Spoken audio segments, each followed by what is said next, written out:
Hello guys and welcome to a new video which is based on the votes from my latest community post. So I'm gonna go through my settings, and to avoid making this video too long, I'll show you all my settings, but I'll only talk about the important ones and the ones that I get asked about a lot. Then after that we're gonna watch some intense gameplay to see my fingers in action.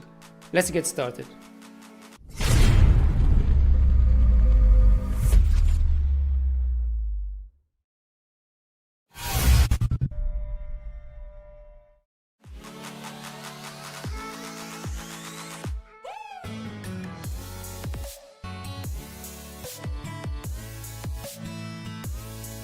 Let's start with the basic settings. First option that I want to talk about is the auto loot. I get a lot of questions on how I'm able to loot fast, and this is why. I disabled my auto loot option. Here you can see that looting manually is much faster, and that time difference can be a lifesaver because when you're looting you're mostly exposed to enemies, so you want to try to loot as fast as possible.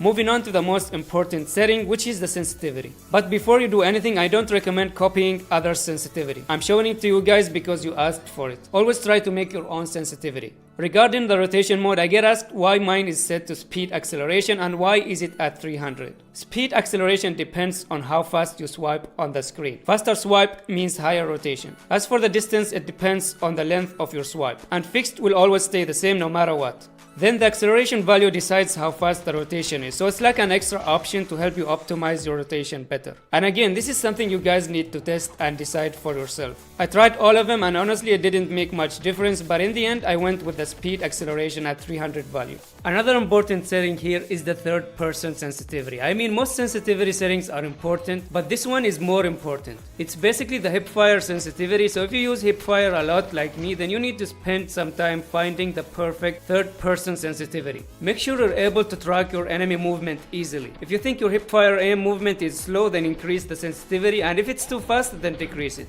Keep doing that until you find your perfect hipfire sensitivity.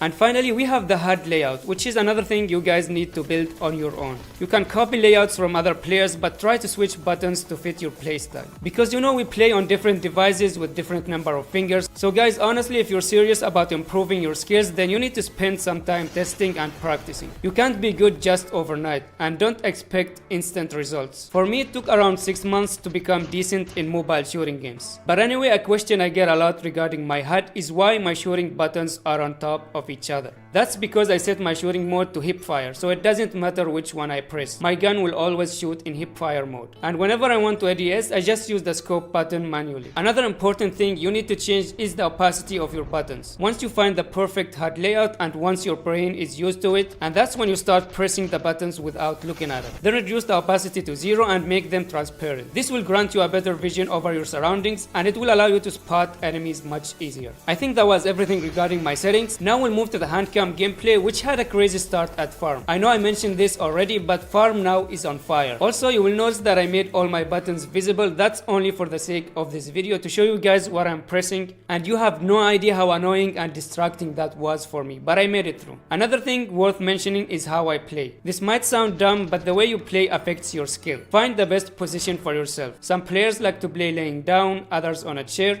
Me, I like to play on my feet. Before talking too much, let's get this game started.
I'm sure you guys noticed that I move my device a lot when I shoot at the enemy, and it was one of the reasons why I struggled to record a handcam. I normally move a lot more than this, but I had to try to move less to keep it in the camera range. I have no control over it and it became a habit. It may look like I'm using gyroscope, but I don't. I actually tried using it before, but it didn't work well for me. It's mostly good for mobile phones.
I hope you guys found this useful and I hope you enjoyed the gameplay, and if you did, a like would be highly appreciated.